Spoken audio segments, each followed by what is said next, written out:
I'm DJ Sam I Am, and you're listening to WMTN LPFM Sewanee, 93.1, 103.1, and streaming live on sasradio.org. We are the voice of the mountain, and up next, we are doing a live show, UFOs, Are They Real? And I'm joined here with my grandpa, so... Very nice to be here. Thank you very much, Sam. Out of everyone I know, you know the most about UFOs. So, let's get started. What was your first incident that sort of sparked your interest in UFOs? Yeah, I appreciate that very much, and thanks again for having me. So I think that one of the earliest memories I have of UFOs was when I was about 15 years old, and I was living in upstate New York near a military base, which, unbeknownst to me and anybody else in the general public, had experimental aircraft that they were working with and testing. And so I remember when I would go outside, because I was also an astronomy buff, that while I was looking at the stars, sometimes and for several nights in a row, I would see these diamond-shaped lights going across the sky at very high rates of speed. And I really started to wonder, what in the world is that? And so it turns out, in reality, that was a stealth bomber being tested. So years later, we would find out what that was. But at the time, I was curious about that. I was curious about things like, Bigfoot and the Loch Ness Monster and things that may or may not exist. But we wonder, because there are a lot of things on this planet that I don't think have yet to be explored. But that was probably the first time, and I read up on it, a lot of books, things like that. Mm-hmm. So it's fascinating, I think. And are they real? Yes, I personally believe they are. I think when you think about the fact that there are somewhere in the neighborhood of a million billion galaxies in the universe, how could there not be other life that's intelligent? More intelligent than we are, profess to be. And so I do think just because somebody in physics might say, well, with Einstein's theory, it's impossible for them to travel that distance to Earth and so forth. I don't believe that that's necessarily a deal breaker. I think, in fact, that, maybe they have a new way of doing it, a way that we haven't thought of. Who knows, right? What do you think?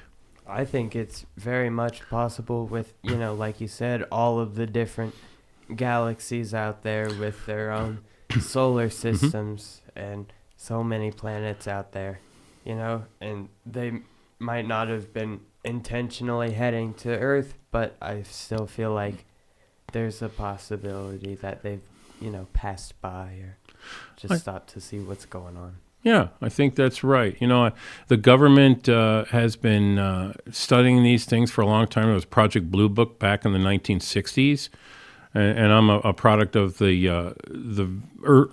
late 1950s, but mostly 60s into the 70s when I was really studying this stuff and reading about it and hearing about it.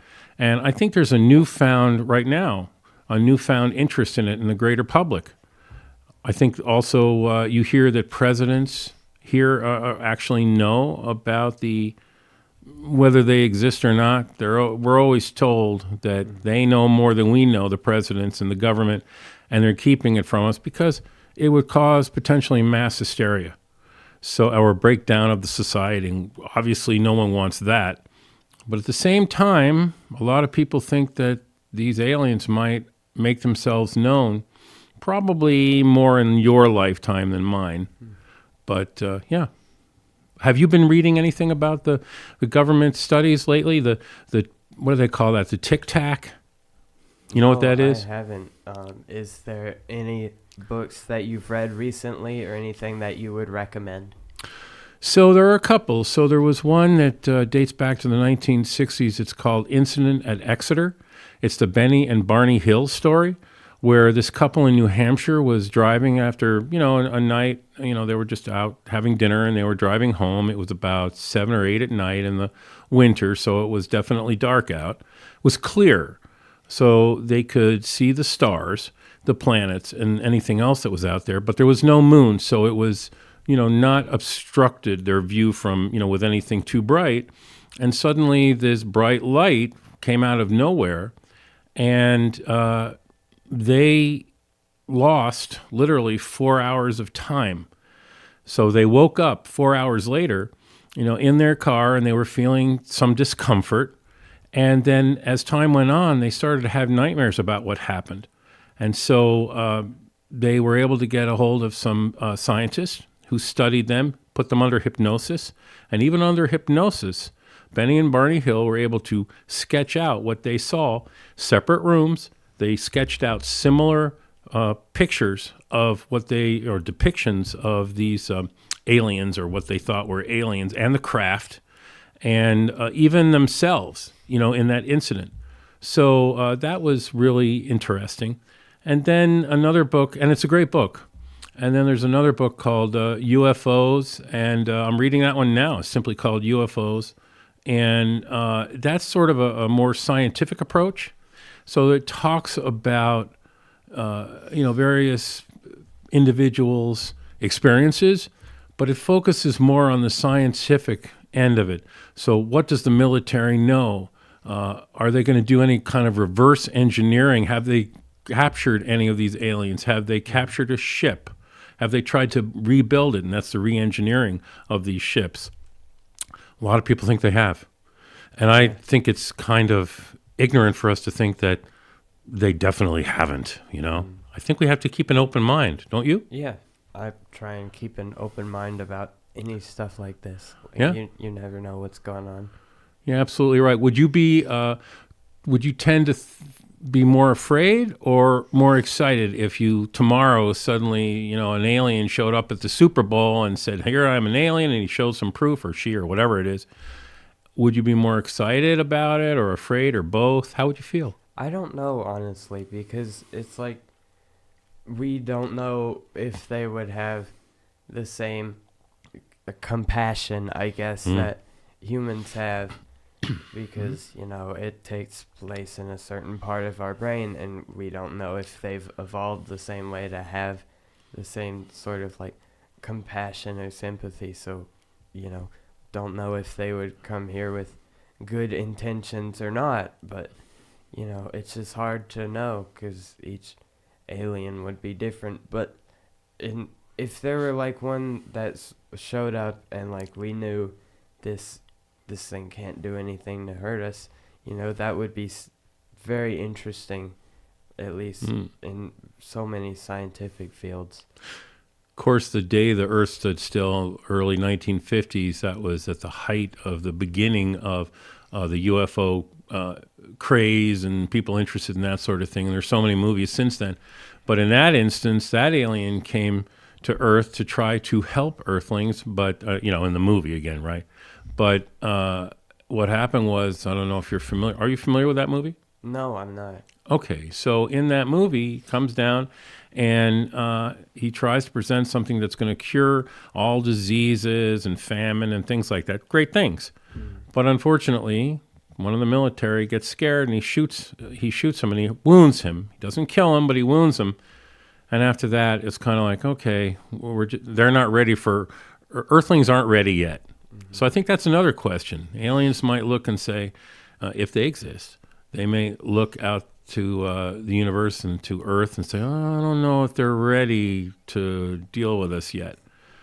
But for me, I think that I would probably experience both excitement and high anxiety, because you just don't know. Everybody likes to know, what's going to happen next. Nobody likes surprises to that level. So I think that I would probably be pretty nervous about it. So that's how I feel. Yeah, exactly. Yeah. So if there were aliens living here on Earth, do you think it's possible that aliens are already on Earth and disguised or whatever? Do you think there's aliens among us? Well, not to ruin my own reputation, but I do actually think that it's possible. That's for sure. And, you think back to the Egyptians and the Mayans and the Aztecs. How is it that these societies, had amazing abilities in science, geography. They knew the stars. They understood them. They understood, things about the Earth that after those civilizations kind of died out for a while, disappeared. And it's almost like we're catching up. And it's kind of intriguing to think, well, maybe these aliens planted a few seeds in that they maybe had a few aliens walking amongst and living amongst these Egyptians and Aztecs and so forth. And they taught them how to do things. The great pyramids in Egypt are in a position that you could not do unless you knew what you were doing. They're exactly aligned with Orion's belt and the constellation Orion. And also there's proof that they have the ability to see when the sun is going to set. They can, and rise, and where it's going to be in the sky, and things like that. And we're talking thousands of years ago. And in fact, in the Bible, there's a write-up from Ezekiel in that book about how a wheel with fire that was circulating around. It was going around and around and around, revolving, and it landed. Again, this is a story, but who knows? Stories are often built on some fact, if not a lot of fact. So this is going back to the Bible. They were even thinking about UFOs, other things out there. Yeah. So yeah. Well, thank you so much. This has been very interesting hearing not only these various tales and getting to learn about various book suggestions, but getting to hear your perspective in addition to mine. This has been a very wonderful experience. I had a wonderful time. Thank you so much. And I just want to close by saying I don't believe we are alone in the universe. Thank you. Yes, thank you.